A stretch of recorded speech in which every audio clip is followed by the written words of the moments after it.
Eh bien, bonsoir. Bienvenue sur le Marketing Side. C'est Noël Clément qui est avec vous ce soir pour justement commenter la clôture des marchés européens. Vous avez en incrustation le rappel légal et pendant ce temps-là, donc ça me permet aussi donc de présenter cette émission.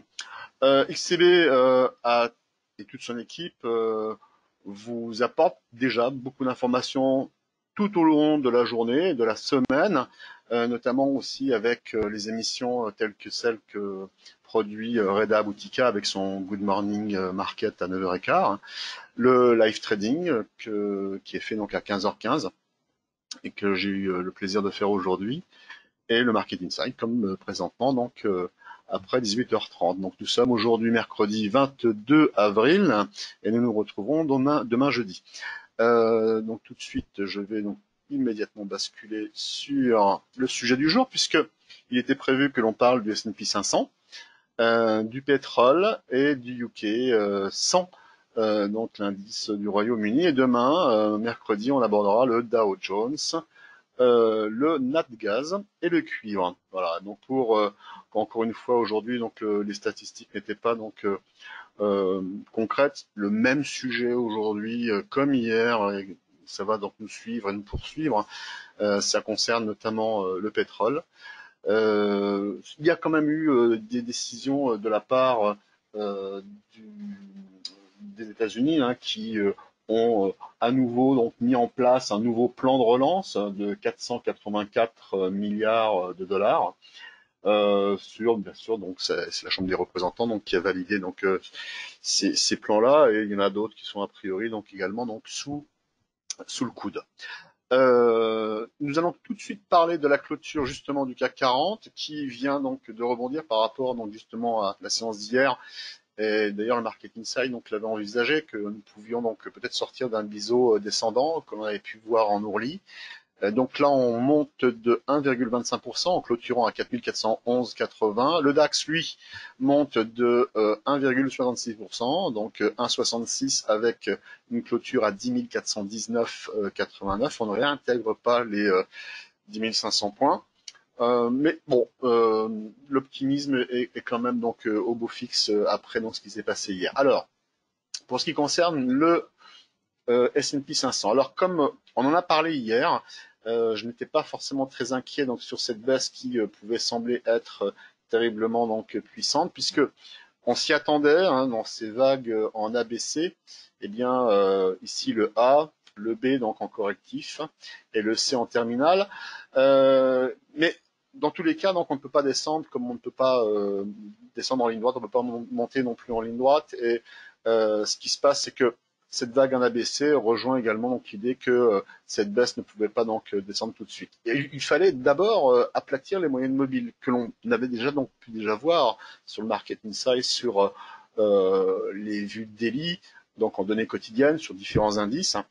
Et là donc on a un travail qui commence vraiment à nous intéresser beaucoup justement pour la suite des événements. Alors quand je bougeais donc cette oblique, c'est que au fur et à mesure qu'on l'a dessinée, on n'était pas sûr et certain donc de son orientation. Parfois donc elle était ici, au fur et à mesure donc le marché donc descendait, et bien on pouvait donc la cibler. Et là maintenant, on peut plus facilement maintenant donc avoir la certitude, bien qu'en bourse nous en avions jamais, mais en tout cas donc de bonnes probabilités de voir donc cette oblique qui est cassée. Mais ça ne veut pas dire que si elle est cassée cette oblique, eh bien nous allons donc immédiatement donc tomber. L'idée donc qui avait été justement développée sur l'analyse matinale, c'était donc de voir donc une prise d'appui. L'idée qui aurait été meilleure de pouvoir rentrer à l'achat, puisque comme on est donc déjà dans un déclenchement baissier, eh bien c'est de pouvoir prendre le plus bas possible pour sécuriser au mieux son trade.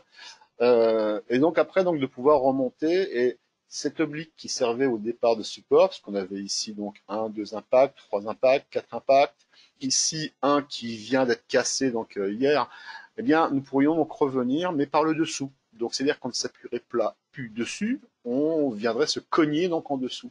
Ce qui n'exclurait pas non plus que l'on vienne donc battre les records récents, puisque en ayant fait un plus haut sur le S&P autour des 2890, eh bien nous pourrions très bien venir donc chercher donc les 2900.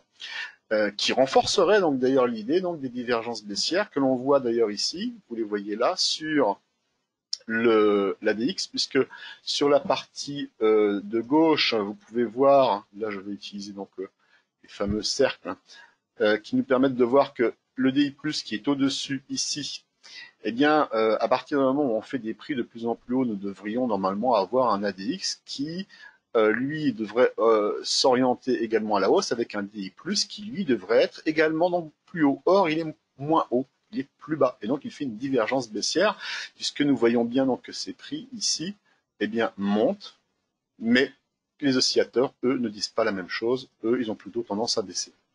Donc ça corrobore bien l'idée que le fait d'être dans une structure en biseau ascendant, qui est à connotation haussière, eh bien on les couple avec ces fameux oscillateurs, et on voit également sur le MACD que nous avons donc la même lecture en divergence baissière. Donc, si on devait avoir une idée de comment pourraient se développer donc ces structures futures, eh bien, ce serait plutôt donc de voir maintenant une forme de backtest, comme on a des backtests sur des zones horizontales quand on a des épaules tête-épaule, et donc généralement donc on backtest sur le support cassé qui est un support horizontal. Là, c'est un support oblique. Eh bien, c'est d'ailleurs l'idée sur laquelle donc on pourrait donc aller donc plus haut que les derniers sommets. Alors, nous passons sur le pétrole. Alors, je l'ai mis volontairement ici en H1 et je l'arrête donc au 20 avril parce que ça, c'était le monde d'avant, quand on pouvait lire un graphique, qu'on pouvait apporter donc une stratégie, une orientation, une construction, comme ici nous avions donc cette fameuse épaule, tête épaule, qui nous avait emmené donc à la baisse et qui nous permettait donc d'avoir un niveau d'achat, voilà, qui était aux alentours des 19, mais sans non plus pour aller chercher non plus très haut. C'était d'ailleurs l'objet aussi du Market Insight. Et en basculant sur la droite, eh bien ça c'est le monde de maintenant, où on arrive dans une situation où c'est très compliqué à pouvoir lire. Et ce que l'on peut donc surtout dire, c'est qu'il n'y a plus de marché aujourd'hui sur le pétrole. C'est un chaos tel qu'on peut le définir, mais un chaos qui est très peu contrôlable pour la simple bonne raison que si on reprend donc lorsque l'on était venu faire justement la projection baissière, on était environ à 19-20 $. Et par la suite, lorsque nous avons eu ces décrochages sur le contrat d'avril, hein, qui est donc arrivé à échéance hier, eh bien, nous sommes venus tomber, eh bien, on est en 1 heure, donc rien que sur la bougie 1 heure de celle de 19 heures jusqu'à 20 heures, eh bien, on était à 12 et on est descendu à 6. Voilà, on a divisé par 2. Et de 6, ou 6,50, eh bien, sur l'heure suivante, eh bien, on est remonté à 11, 12, 13, on a multiplié par 2. Alors, je dirais, un investisseur, soit il investit effectivement donc avec des bases solides, ou bien on devient plus un joueur donc de casino, et auquel cas donc on joue plus à pile ou face. Et aujourd'hui, le pétrole donc se réduit à cela. Et il faut avoir une certaine inconscience actuellement, donc si on veut investir donc sur ce type d'actifs, ou du moins avoir pleinement conscience que si jamais donc on prend ne serait-ce qu'un levier x2, eh bien on peut perdre la totalité de son capital simplement donc en 1 heure ou 2 heures. Voilà, la seule chose que je peux dire, c'est que apporter donc une autre réponse sur le pétrole aujourd'hui, même si on vient à le regarder en données quotidiennes, eh bien ça reviendrait donc tout simplement donc à faire une prévision plus de voyants que d'analystes. Et là, franchement, sur ce type de graphique, il n'y a plus d'analyse parce que il n'y a tout simplement plus de marché. Donc, il faut donc maintenant que l'on ait donc tout simplement des prix maintenant qui se résolvent et qui puissent osciller dans une zone. Si déjà on arrive à osciller entre 21 et 13 $, ça sera déjà merveilleux. Et déjà là, donc, quand on voit donc, entre 21 et 13, on a déjà quand même 30%. Donc, ça sera donc déjà donc, pas mal. Et après, par la suite, on pourra peut-être construire autre chose. Pour l'instant, donc, c'est impossible. Alors, le UK. Eh bien, là, nous l'avons donc en vision donc, quotidienne. Alors, nous avions vu effectivement que le UK donc, était particulièrement faible, de la même manière que le CAC aussi. Alors, ici, ce que vous avez donc, sur ce côté, donc, ce sont des anciennes zones de support. que j'ai donc laissé volontairement à gauche pour avoir donc une lecture assez plus claire. Donc ici, nous avions donc l'ordre de la baisse, qui est commune d'ailleurs à tous les autres indices, un biseau descendant, à connotation haussière. Le biseau ascendant n'est pas visible. On peut même pas non plus tracer un triangle rectangle comme c'est vu sur le CAC, ou un biseau ascendant comme c'est vu sur les indices comme le Dow Jones, le S&P ou même le DAX. Par contre, on peut y voir donc quelque chose qui ressemblerait donc à un trend qui serait donc légèrement haussier. Ce que l'on peut voir aussi quand même, ce qui est commun au reste du marché, ce sont donc les gaps. Et donc ces gaps baissiers, eh bien, nous voyons que à ce niveau-là, eh bien, c'est un gap baissier, donc on va le mettre en rouge peut-être, ce serait quand même beaucoup mieux. Et ça sera une zone donc, qui, pour les autres indices, donc, est une zone de repère, d'objectif. Là, on en est quand même également très loin. Ce qui veut dire que, en même temps que le GBP-USD, donc la livre sterling est très faible, elle reflète bien également donc l'image et le contraste qu'il y a avec les autres indices, puisque le UK est également très faible.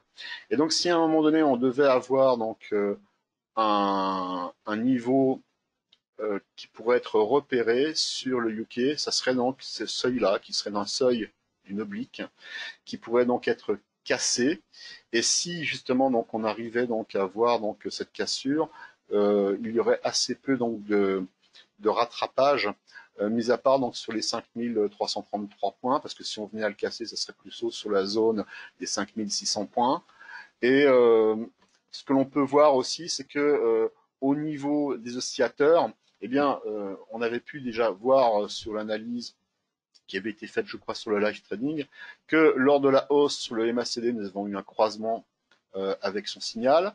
Là, maintenant, nous sommes donc toujours au-dessus du signal, mais toujours en dessous de zéro. Donc, ça démontre quand même un côté assez faible, qui n'est pas commun aux autres indices.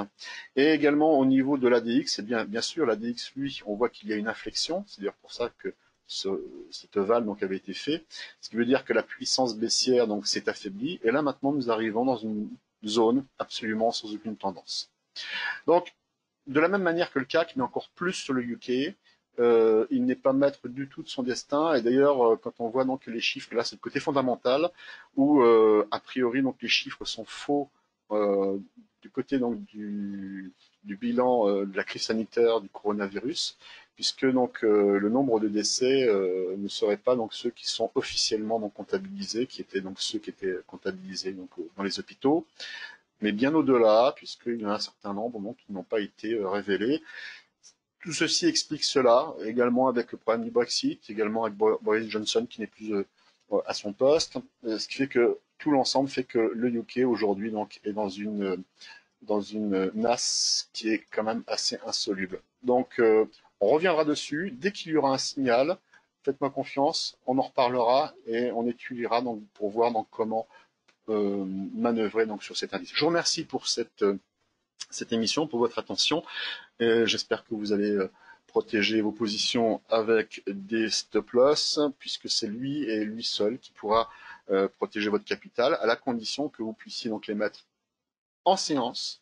Si vous voulez laisser hors séance, en overnight, et encore pire, en overweek, c'est-à-dire que si vous restez donc en position le vendredi soir jusqu'au lundi, eh bien vos stop-loss ne fonctionneront pas, puisqu'ils fonctionneront simplement qu'à l'ouverture des indices, et auquel cas donc il n'y aura plus aucun effet. Donc si vous utilisez vos stop-loss, faites-le en séance, sortez. Si par contre vous avez une bonne vision, restez-y, mais avec tous les risques que vous pourriez donc entrevoir, étant donné que vous ne contrôlerez pas donc l'ouverture le lendemain matin. Voilà, merci, bonne soirée et à demain. Au revoir.